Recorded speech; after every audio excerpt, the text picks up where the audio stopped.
Demi tidur ICAT, Hasyim Asyari ngaku sedang ceraikan istri.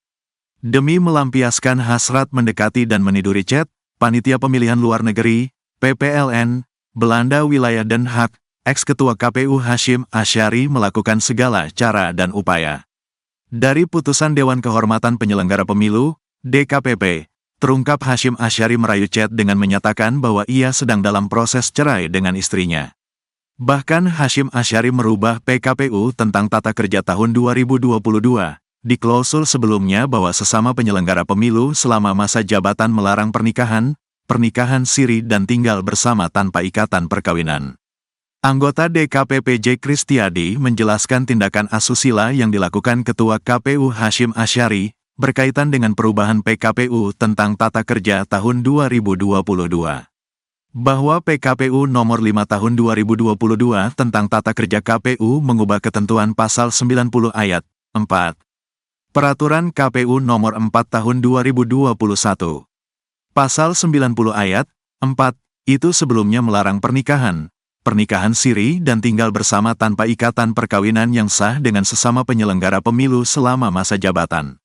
Setelah diubah, menjadi hanya larangan berada dalam ikatan perkawinan dengan penyelenggara pemilu saja, ujar J. Kristiadi dalam sidang putusan pelanggaran etik Hasyim Asyari, Rabu, tanggal 3 Juli tahun 2024. Dengan adanya aturan baru tersebut, lanjut J. Kristiadi, Hasyim sejak awal bertemu korban langsung berupaya mendekati, dan memberi perlakuan khusus melalui percakapan. Bahwa teradu tidak menjaga integritas selaku Ketua Komisi Pemilihan Umum, ucap J. Kristiadi. Berdasarkan fakta persidangan, J. Kristiadi menyatakan bahwa Hasyim juga terbukti sudah sejak awal mengincar korban untuk memenuhi hasrat seksualnya.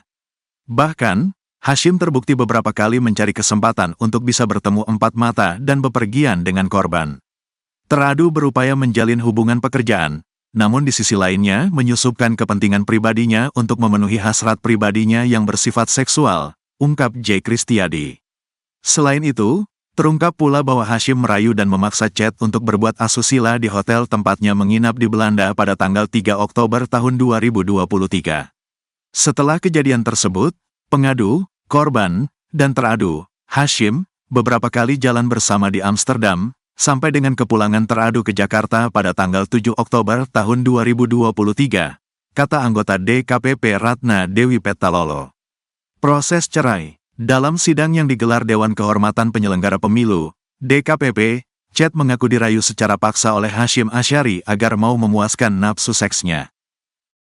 Chat pun tegas menolak ajakan berhubungan badan, karena tahu Hasyim Asyari telah berkeluarga, memiliki istri dan 3 orang anak.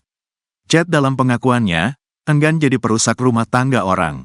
Dasar itulah yang membuat Chat tak tertarik dengan rayuan Hasyim Asyari saat mereka jalan pagi di Bali, tanggal 30 Juli tahun 2023. Keberadaan mereka di Bali kala itu dalam rangka bimbingan teknis, BIMTEK, untuk PPLN. Pengadu, Chat, telah berkali-kali menolak ajakan teradu, Hasyim, karena pengadu mengetahui bahwa teradu memiliki istri dan 3 anak di Indonesia, dan pengadu tidak mau menjadi perusak rumah tangga orang. Demikian bagian dari isi putusan sidang. Masih dari pengakuan Chat, Hasyim disebutkan mengungkap kondisi rumah tangganya sedang tidak baik-baik saja. Mereka dalam proses perceraian. Pada isi putusan lainnya, Hasyim disebut membantah pengakuan Chat. Dalam perbincangan awal pertemuan tersebut, tidak ada sama sekali terbesit dalam benaknya untuk merayu, apalagi hingga membina hubungan asmara dengan Chat. Tidak benar bahwa teradu menyatakan kondisi keluarga teradu sedang tidak baik-baik saja dan dalam proses perceraian. Faktanya justru pengadulah yang pada saat itu berupaya dekat dengan teradu dengan bercerita hal yang sesungguhnya bersifat personal seperti soal keluarga pengadu kepada teradu, sebagaimana dikutip dari pertimbangan putusan DKPP. Hasyim Asyari pun terbukti sengaja mengubah aturan larangan menikah sesama penyelenggara dalam peraturan KPU, PKPU. Fakta itu diungkap oleh anggota DKPP, J. Kristiadi saat membacakan pertimbangan dalam sidang putusan perkara etik atas tindak asusila Hasyim Asyari. Hasyim Asyari disebut sengaja menyusupkan kepentingan pribadi dalam menjalankan tugasnya sebagai penyelenggara pemilu. Hasyim terbukti telah mengincar pengadu yang merupakan seorang panitia pemilihan luar negeri, PPLN, Chat, sejak awal. Teradu terbukti sejak awal sudah mengincar pengadu dan memberi perlakuan khusus secara sistematis kepada pengadu, kata Kristiadi. Teradu berupaya menjalin hubungan pekerjaan, namun di sisi lainnya menyusupkan kepentingan pribadinya untuk memenuhi hasrat pribadinya yang bersifat seksual, sambungnya. Hasyim Asyari juga disebutkan menjanjikan akan menikahi Chat setelah hubungan badan itu. Akibat pemaksaan tersebut, korban atau pengadu kemudian mengalami gangguan kesehatan, hingga disarankan untuk menjalani pemeriksaan ke dokter khusus. DKPP meminta Presiden Joko Widodo untuk menindaklanjuti putusan ini dalam waktu 7 hari sejak putusan ini disampaikan. Selain itu, Badan Pengawas Pemilu, Bawaslu, juga diperintahkan untuk mengawasi pelaksanaan putusan ini. Diberitakan sebelumnya, DKPP menjatuhkan sanksi pemberhentian tetap terhadap Hasyim karena melanggar kode etik penyelenggara pemilu. Sanksi itu diberikan karena Hasyim dianggap terbukti melakukan tindakan asusila terhadap seorang perempuan anggota Panitia Pemilihan Luar Negeri, PPLN, dan Hak Belanda berinisial Chat. Dalam putusannya, DKPP juga meminta Presiden Joko Widodo, Jokowi, untuk melaksanakan putusan DKPP paling lambat 7 hari sejak putusan dibacakan. Menanggapi putusan itu, Hasyim Asyari mengaku bersyukur karena disanksi pemberhentian oleh DKPP atas pelanggaran etik terkait tindakan asusila. Sebagaimana diketahui substansi putusan tersebut teman-teman sudah mengikuti semua.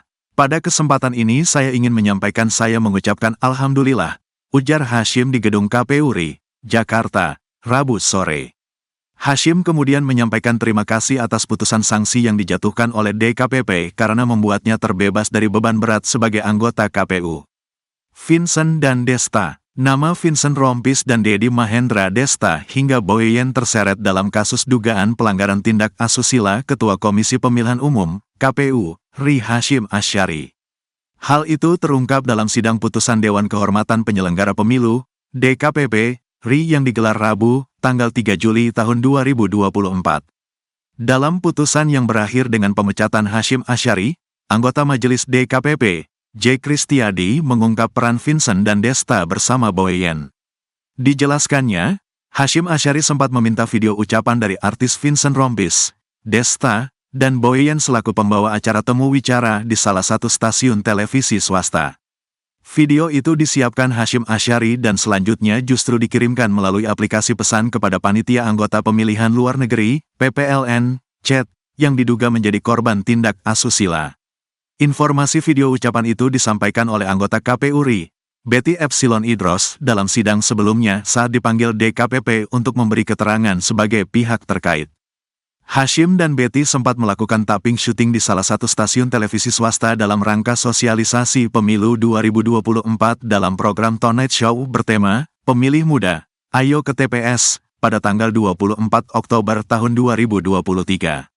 Setelah proses pengambilan gambar selesai, pada tanggal 24 Oktober tahun 2023 sekitar pukul 18 waktu Indonesia Barat, teradu, Hasyim Asyari, meminta kepada pembawa acara Tonight Show yang terdiri dari Saudara Vincent, Saudara Desta, dan Saudari Boyen untuk membuat swavideo yang ditujukan untuk menyapa PPLN di Belanda, ujar Majelis J. Kristiadi dalam sidang. Pihak terkait turut diajak dalam swavideo tersebut yang direkam melalui ponsel pribadi teradu, Hasyim Asyari, sambungnya. Video itu pun dikirimkan oleh Hasyim Asyari kepada Chat, disertai dengan tarkarir atau caption, Special for you di Ajenghu. Meski begitu Betty tidak mengetahui bahwa terdapat permintaan dari Hasyim kepada Vincent, Desta, dan Boyen perihal swavideo itu ditujukan spesifik untuk menyapa Chat. Betty juga menambahkan ia tidak mengenal siapa sosok Chat yang namanya disebut dalam swavideo tersebut. Pihak terkait meminta file swavideo dimaksud kepada teradu melalui pesan WhatsApp dan dikirimkan oleh teradu kepada pihak terkait pada tanggal 24 Oktober tahun 2023 pukul 18.20 waktu Indonesia Barat, jelas Kristiadi.